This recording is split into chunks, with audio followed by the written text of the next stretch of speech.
everyone, and welcome to this episode of Attachment Theory in Action podcast.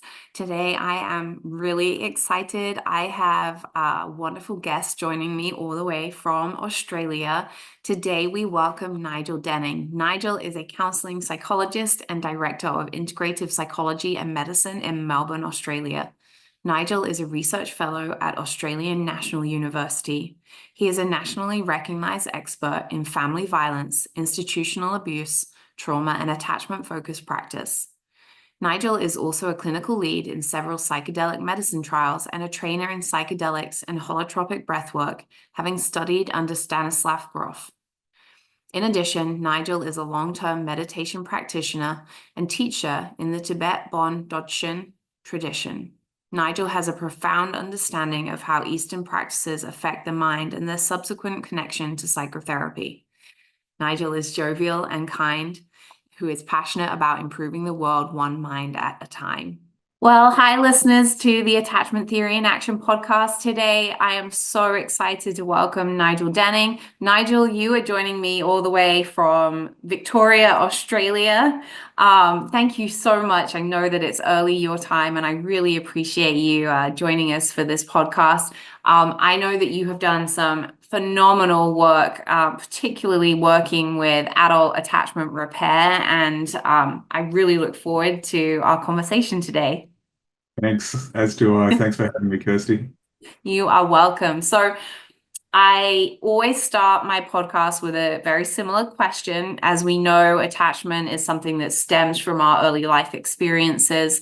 And so what I would love to hear from you, Nigel, is there anything from your early experiences or early start in life that has driven you into doing this attachment-based work as an adult? Yeah. Thanks for the question. My parents were born in 1929 and 1930, respectively, and they were born in Cardiff, Wales. So in 1939, the Second World War started, and so Okay. they were subject to bombing, and for a large part of their early life. And my father was actually one of the Bowlby children. He was sent away to the south of England, whereas my mother sort of stayed. And so what that meant for them when they migrated to Australia as a way to kind of try to find change is that those early developmental kind of experiences that they had really kind of lingered through their life. And so I just became very, very curious about kind of what developmental impacts shape the way that we work. And I remember back in the 70s when Bowlby's work first came out, it was really sort of shut down quite quickly in the media because it was seen as mother blaming. Mm. And so it just really kind of sparked curiosity in me in the 90s when it became rediscovered in a way, and it became part of some of the research I was doing back then. And it's just become a really interesting way of understanding kind of the intergenerational patterns that run through my family and my culture, because the Second World War was preceded by the Great Depression, which was preceded by the First World War. So there are these sort of catastrophic cultural kind of impacts that my ancestors were dealing with. And so Bowlby's work really went to the core of how those kind of social conditions impact the development of children in his first book on case study of 50 delinquent Londoners. Mm-hmm. Nigel, first of all, I'm blown away because I lived in Cardiff for quite some time. Little fun fact for our listeners. And so to hear that your family had some beginnings there it blows me away. It's a very small world. I was born there. I think so. A couple of things that you've said that really stand out to me. One is just what an experience for your parents to have had just that entire story of not only their personal life experiences with the war and the huge changes and transitions that they went through, but then also to be a part of Bowlby's initial learning and research phase. That's as somebody who is hugely passionate about attachment, that's a phenomenal story to have in your family history. And yes, I can imagine it certainly did drive you to be very interested in it. And like when I was a child and an adolescent and early in sort of studying psychology, we didn't think we could change. Mm-hmm. And so, this recent kind of, the innovations in research around neuroplasticity really reinforce the whole plasticity of who and what we are. So we're not defined. And Mm. so, that's attachment is a primary organizing principle. I imagine it's been incredibly interesting for you to see that change in understanding happen over the last however many years. We're not going to put an age on you, but however many years it's taken place from this knowledge of no, we can't change what's happened to us and how we've turned out, to now moving towards an understanding of that neuroplasticity, as you mentioned. And you and I mentioned this before we jumped on here, but I work with the youngest children, the children in the adolescence, and those families who are experiencing that feeling of hopelessness, like this isn't ever going to change. And to hear you say, no, there is possibility for change is wonderful. Yeah, massive possibility of change, and we see it all the time. Mm-hmm, mm-hmm. So one thing else that you mentioned that I want to touch on, because for us in our work over here, our treatment model is known as the developmental trauma and attachment program. And we have developed that because we know the complexities between developmental trauma and attachment. And you talking about your family's experience of those huge, really traumatic events that took place for them, to me just highlight this need. And I know that we're going to talk more about this, the integrative approach that you have, but this need that we cannot treat or heal attachment without looking at the trauma side of things as well. What are your thoughts about that? Well, I mean, it kind of feeds into what we conceptualize trauma to be, and I guess from my perspective, what I see trauma as is experiences that are not available to, and particularly when we're talking about adolescents or adults, trauma is experiences that are not available to immediate cognitive recall. They haven't been integrated into what Alan Shaw calls a right brain affective narrative of self. So, trauma are things that have happened that couldn't be dealt with at the time that remain Mm-hmm. as like little burglar alarms basically in the body, confusing people as they get older because, the relationship between the response and the phenomena become increasingly separated as time goes on. So, attachment disturbance is a form of trauma. It's a form of it's either omission where not enough love, not enough care, not enough attunement's been provided, or it's commission when the bad stuff happens. Mm-hmm. But it's very, very rare to find attachment disturbance that doesn't have some degree of um, at least mild levels of traumatic omission or commission.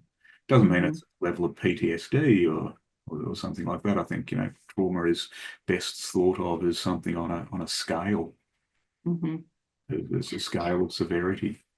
I really like your distinction between one side being kind of a not enough of what was needed, and the other side being the bad stuff that happens, that where there just isn't any good stuff happening. And I often try to share that with the people that I teach, is that teach and train, is that attachment disruptions don't always come from the bad stuff. We know that it does happen because of that, because of abuse and neglect and trauma.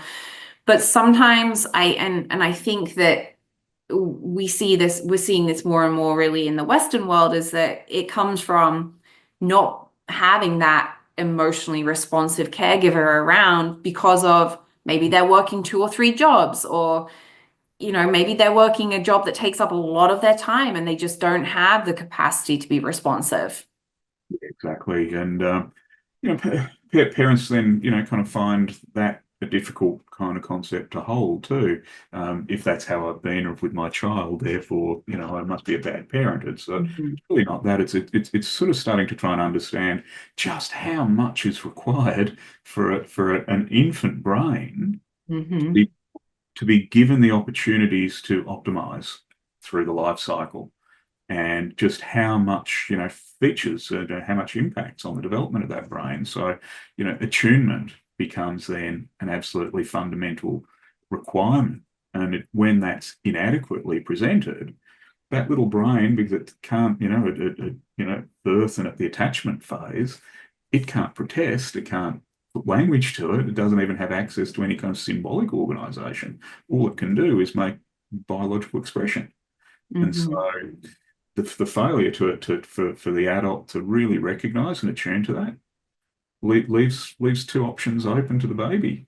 It either stays in a hyper aroused state, or its brain finds access to hypoarousal. And I hear this all the time, and I'm sure you do, when adults are talking about the difficult babies, they're usually hyper aroused babies, and they'll grow into preoccupied adults often, and the hypo-aroused babies are the good babies, the quiet ones. Mhm. They've actually shut off. Mhm. They've reduced and minimized their need because they're not getting met. They're not getting met in the way their body requires meeting, so they limit. So Mhm. when we start to educate people around this and we start to understand that, then you've got this remarkable pathway for our culture to optimize development, and to understand, how deep and how wide ranging failing to parent can be for our community. Mhm. Yeah, no, absolutely. You highlighted something, and we talked about it just before we started recording, but in what you just said, you mentioned about there not being a language put to put to the trauma, because it's a body response. And I love your little the use of the term burglar alarms going off in the body. Our body's burglar alarms going off at the sense of danger.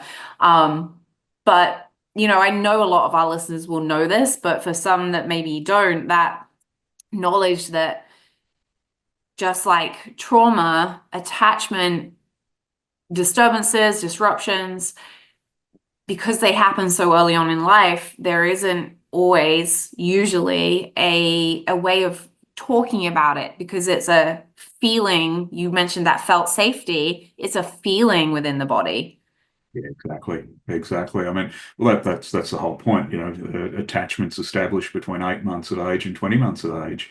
So, the symbolic organization of mind, but, the object relations people, or the Jungians, or whatever, talk about, that becomes available, towards the end of that period. But the pattern's already laid down, and the pattern's laid down in the way that the body is experiencing the body of other. And Mm-hmm. so it's, the John Bowlby's internal working model is felt quality of experience that then resonates out into the developmental history to set up a set of predictions about how the other is to be treated. The other will treat you. And Mm-hmm. it's purely operating on visceral instinct, gut feel. Mm-hmm. So, the person that is preoccupied in a hyper-aroused state wanders through, relationships wanting to be met, but not knowing that they want to be met, Mm-hmm. so that everyone fails them. And then they get distressed, and then they get abandoned. And so Mm-hmm. their body is helping to shape these kind of patterns of expectancy, which their thinking mind wants correcting. Their feeling mind is distressed and upset about, but their body is saying, keep doing it, keep doing it. Mm-hmm. It's a tragic kind of pattern that is so correctable once it's identified. It's a massive opportunity in our community to create change if Mm, we really kind of start to deeply understand the role of attachment. And then sort of start to support it because it underlies so many other presentations in adults, mm-hmm. depression, anxiety, and personality disorder potentially. So kind of having a kind of a really deep understanding of what's going on at the level of the body and the way that the inscriptions into the body influence later behavior. I think we get really caught in thinking we're really clever when our adult thinking brains, where most of us are being kind of pushed around by these little baby brains. Yeah, absolutely. I can't tell you how many times I've said that we're just little children in big bodies. And if we could just remember that, it would make our lives easier, but it would also make the children's lives easier because we understand we have the same needs. They just look a little bit different. Um, I Years years ago, I worked with I trained with Dan Siegel when he was just sort of starting out his training programs, and he kind of piqued my interest in the adult attachment interview. So I okay. eventually went off and trained in it. It was a really grueling training of over 2 years. But what Mary Main was able to capture was just how significant these early developmental relational patterns are in the way that adult minds are organized. And so Mm. when you start looking at these transcripts of interviews, you actually see how these needs, unmet needs, or these intrusions influence just the way people think. It's quite Mm. extraordinary.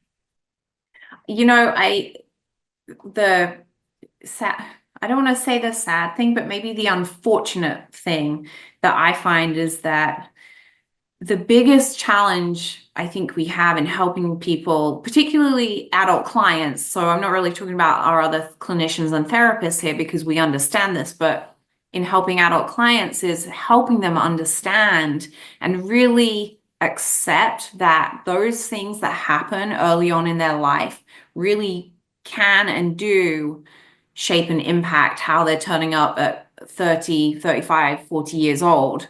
Um, that seems to be the biggest hurdle is really getting them to wrap their brain around that this happened and we can do something about it. Yeah, yeah. That's exactly right. And what we see in clinic all the time are people presenting with anxiety and depression because there are problems in their self-regulatory systems. There are problems in the way that internal working model is seeking something in the world.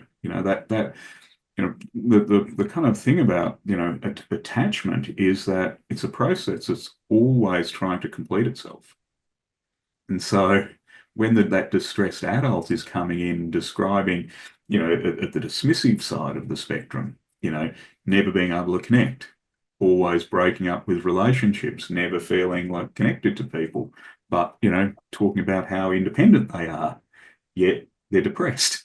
Mm-hmm. You see that if what we do is with people, is very thorough case conceptualization, understanding, what the problem they're presenting is, because, not everything's attachment based, of course, Correct. when you've got a hammer, everything looks like a nail, but it's a little bit broader than that. But when you really listen to people's experience and really track where the problems are emanating from, attachment sits right at the core of a lot of that stuff. And yeah, it creates all sorts of regulatory problems, relational problems, all sorts of assumptions about how people are, because of course, failures of the attachment system are what form negative or positive self-esteem.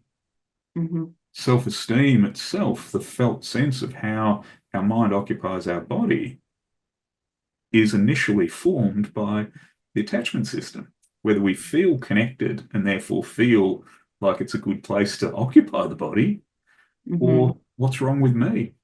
Mm-hmm. Yeah. So it's so fundamental.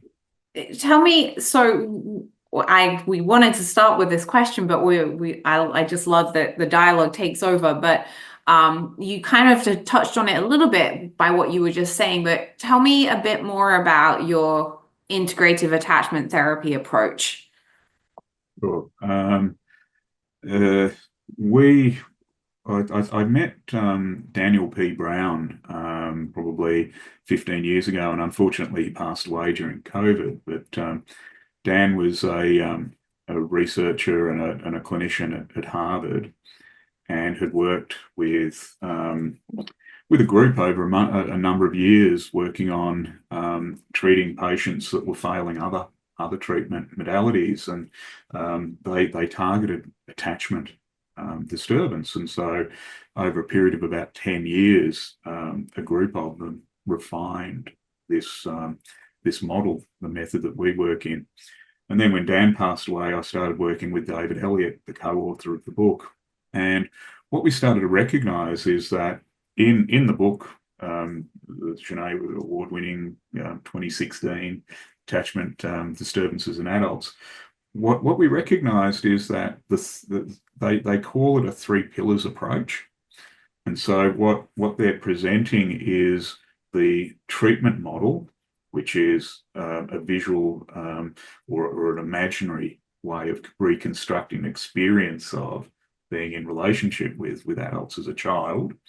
But it's coupled with with collaboration and metacognition. And so what we've done in our online version of the book is updated a lot of the research that's gone on in attachment over the last 10 years since 8 years since the publication. But we've also really focused on an idea of an integrative approach as looking at the principles of relationship, what's often called the non-specific factors, relationship, ways of communicating, set and setting, all of that stuff. So, and really making that an overt part of our therapy, so that we're talking about this is an equal relationship. When we do the therapeutic intervention, we're really working together, supporting each other, really kind of creating a working relationship. And then what we're doing is, once we've gone through the imagery work with them, we're using the metacognitive modeling as a way to help people to integrate. So, metacognition, I've trained with Bateman and Fonagy in London in their mentalization-based treatment model, and we've been doing quite a bit of work in recent times with Giancarlo DiMaggio, who has a metacognitive interpersonal therapy model.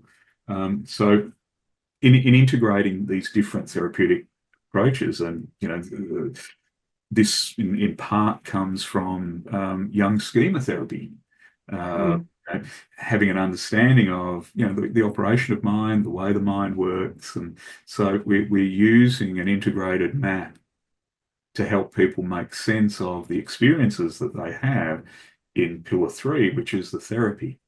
So pillar 1 is collaboration, pillar 2 is metacognition, pillar 3 is the therapeutic treatment. And so we're trying to integrate, these great features of good therapy, these features of good clinical practice, into a way that works for the integration process of these new experiences that people have when they go through the imaginal process. Is there anywhere I want to talk about the successes, but I'm also curious to know, is there any part of the whole process throughout those 3 pillars where clients get particularly stuck, where it's hard for them to work with you through those pillars? Yeah, I mean the main, I think the main problem is, and one of the early assessments that we would do is people's reflective functioning capacity. Because what can get if people can't see this as something internal to themselves, then we wouldn't do the imagery work until we've done enough therapy for, if that's achievable, for the person to be able to down-regulate, to be able to self-reflect in order to be able to do this integrative work of Mm. the imagery and the metacognitive piece.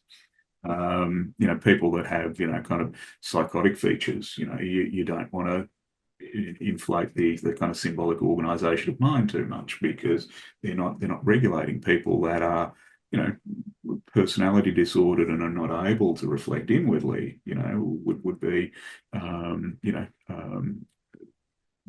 candidates that would need a lot more preparation. Mm-hmm. But in the actual treatment itself, it's such a gentle kind of process, and it's such a, because we start with collaboration. One of the tricky parts is unresolved trauma, because you get someone into, kind of imagining themselves as a 5-year-old version of themselves with these two ideal parents that are in support of, and you go through an imaginal process. What can happen is memory intrudes, and that's Mm. probably the main kind of training for clinicians, is what to do then, because what will happen is that, they go into a biological response to the intrusion of memory, and that needs to then be worked through, and we've got kind of fairly clear practices and processes around how to do that. Mm.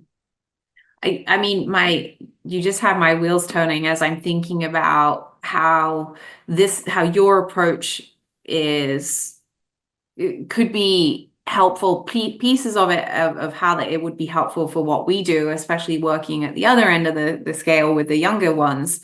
But I'm even thinking about then the adults that we work with, the family members or the caregivers of the children that we work with. You mentioned the adult attachment interview. Well, as part of my role when I became employed with the organization, we had to do an adult attachment interview, because we know that if we don't have securely attached adults working with children that are insecurely attached, then it's going to be really hard to make progress and help heal those children. And so, I almost get this sense that your attachment therapy, your integrative attachment therapy, could even be beneficial for adults who aren't necessarily seeking healing or therapy, but a deeper understanding of themselves in order to best support those children that they're working with. Oh, very much so. Very much so. What you do then is you help the adult sensitize to their own needs, so Mm-hmm. they're not confused about all that kind of projective identification that so many people get caught in, or the reactivity to the needs of a child in distress. Mm-hmm. If the adult hasn't kind of cleared, or has at least enough reflective functioning to understand their own reactivity, as you would see all the time, it's extremely difficult to train that adult Mm-hmm. in ways to attune to a child, that's triggering for them. How do you, when you're engaging with a client and helping them with the reflective piece, we have a little bit more time, luckily, but tell me a little bit about, is there are there moments and times where that adult has to take accountability? For I worry, or I think about whether an adult might come to this therapy and think, oh, I have to reflect on me and myself. Are you going to tell me it was my fault, or the things that I did that were a problem? I don't know. How do you address that or talk about that with clients? Yeah, I mean, it's that kind of perspective taking. It's a sort of the psychoed that we'd go through, and it's really, I think the way I frame it up is that neuroplasticity is something that we've known about for 20 years in human history. PTSD was first named in about 1986, I think it was, in the DSM-4, in the first time in human history. So Bowlby's work on attachment and the internal working model, supported by Ainsworth's research, is really only something available to us over the last 30 or 40 years. Mhm. So we've got this concatenation of experiences and knowledge and understanding that's first time in human history has been available. And what we now start to understand is the complexity of the human brain. It's so adaptive, but so sensitive. And Mm-hmm. so what's happened all along, with the way that our species has sort of conducted itself by creating wars and creating all sorts of disasters, and then the natural world of disasters and famines. And so all of our ancestors have been, exposed to traumatizing circumstances. And now we're starting to understand what that's all about. And so once we start to understand what the impact of something is, then we can start to address the cure. And so you may have some issues that have come from your own childhood that are now kind of following through on your child. But it doesn't mean that you're to blame, or your parents were to blame, or their parents were to blame. What we're facing is kind of a development of knowledge, and Mm-hmm. therefore a development of opportunity. And so what we're trying to do is change an intergenerational cycle. And there's certain suggestions in epigenetics that say that if we can alleviate the trauma in our body in this life, the genetic material that we pass on, or at least the epigenetic material, the, um, the contents of the cells changes in Mm-hmm. the next generation. So isn't this a really good opportunity to participate in something that's about cultural change and Mm. support yourself and support your children and your grandchildren? It's just developing knowledge. No one's to blame. Mm-hmm. That would be the kind of way I'd frame it for people. Right, right. No, I mean, I love that you're preaching what we try to practice in terms of, helping, especially helping when we're asking other professionals to evaluate and reflect on themselves. I train a lot of educators, and a lot of them, rightly so, don't have a fully in-depth understanding of attachment and so on. It's not their field of study.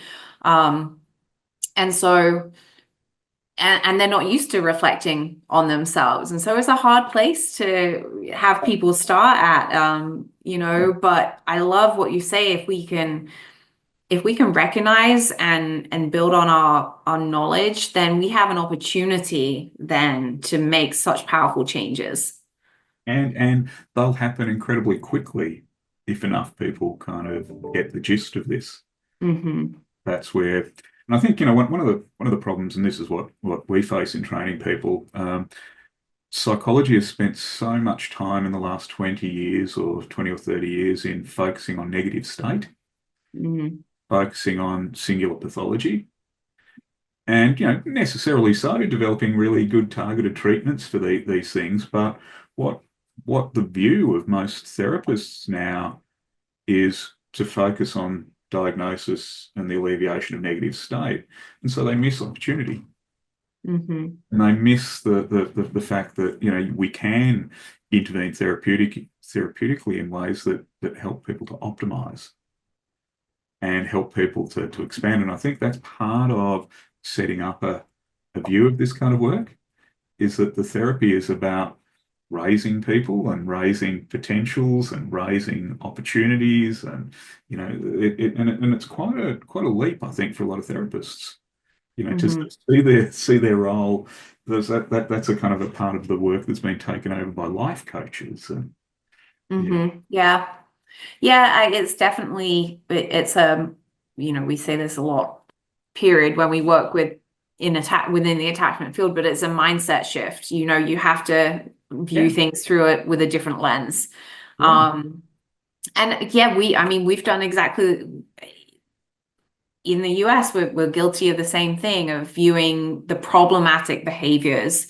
And resilience has always kind of been this, I don't know, softy word that, and actually you're right. We really want to be focusing on how do we promote resilience and nurture it, and um, instead of instead of just reacting to the problematic behaviors, again, we don't want to dismiss those, but how can we focus on the other side of it as well? One of the key features of kind of attachment disturbances, is the collapse of the exploratory system. And the exploratory system is your dopaminergic system. So Hmm. you kind of collapse that, then the adult doesn't have available to them anything about curiosity and exploration and change. And so, Mm. what life becomes then is survival. Hmm.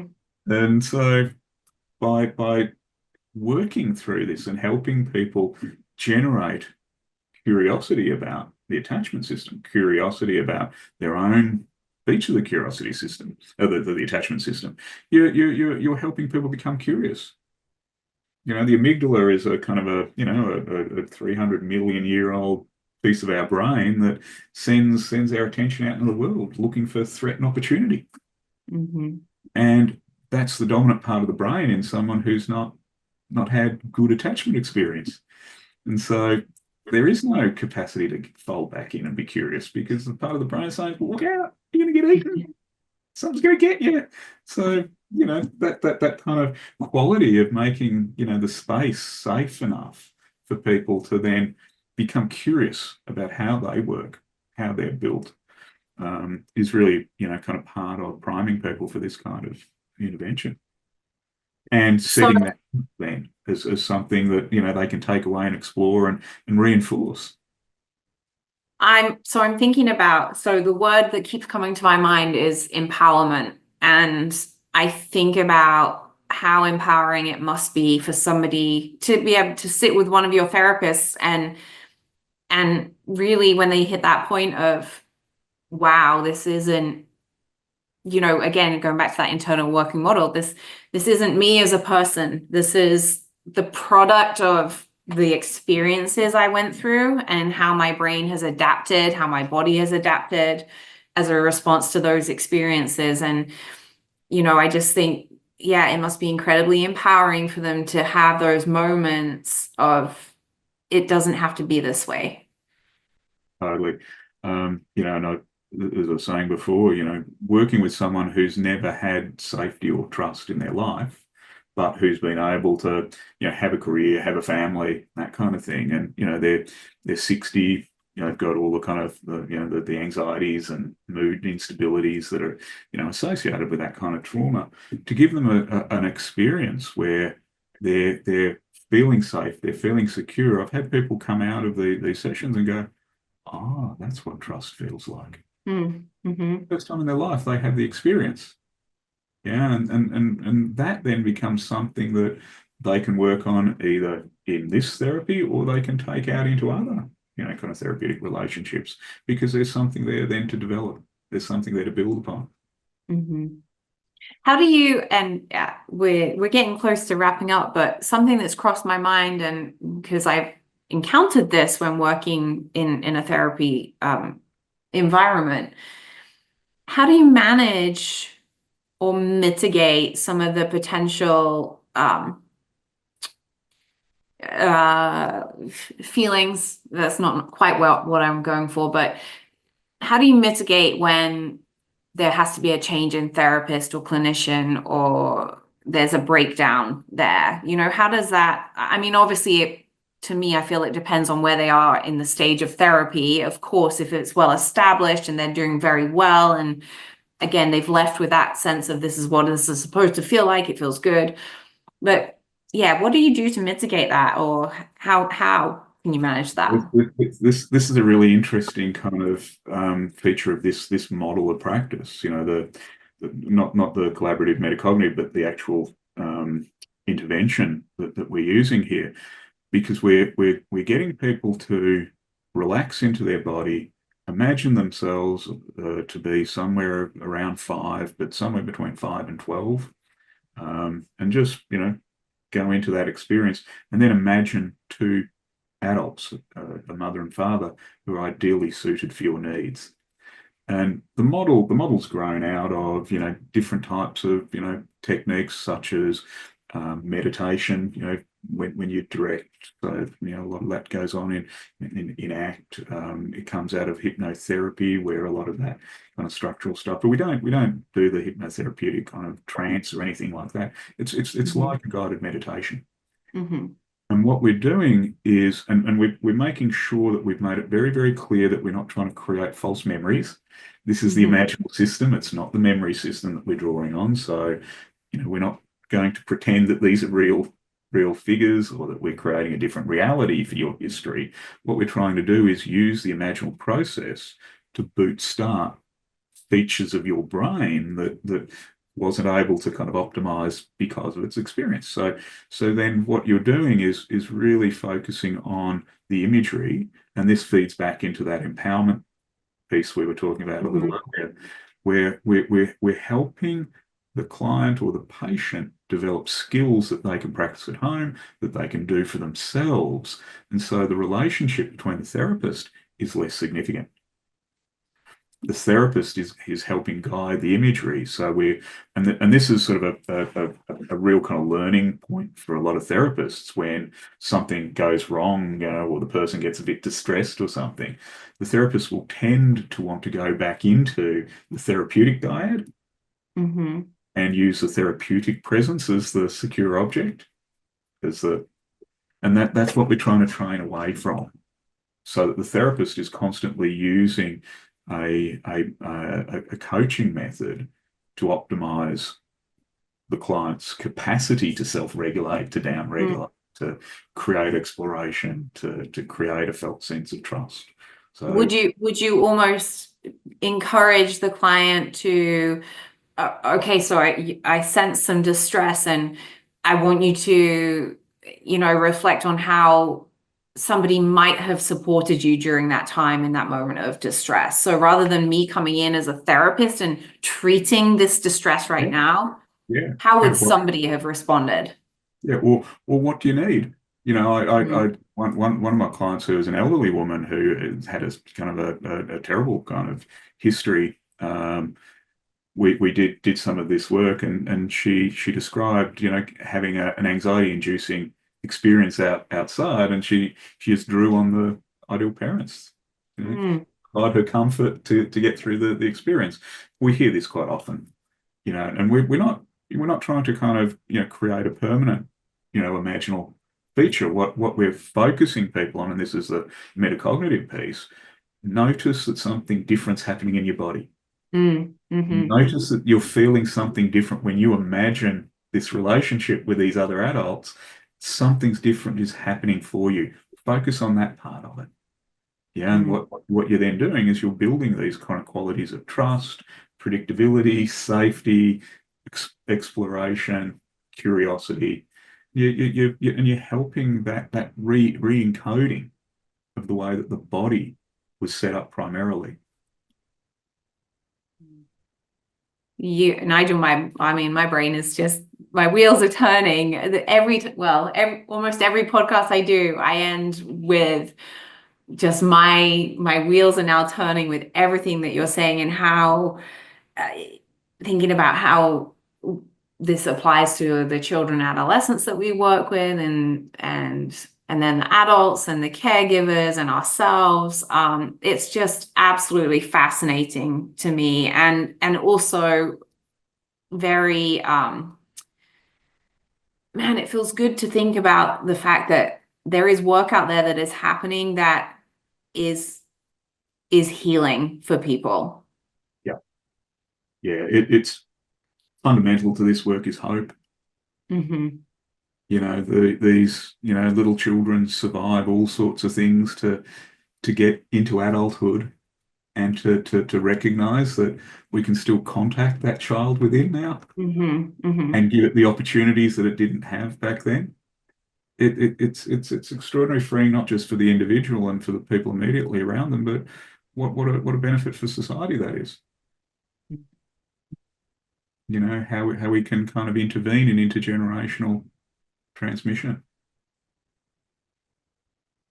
Well, Nigel, thank you so much. It has been my pleasure to have you on the podcast, and I am hopeful that you might return for another episode in the future. I feel like we have so much more to talk about, but thank you so much for your time today.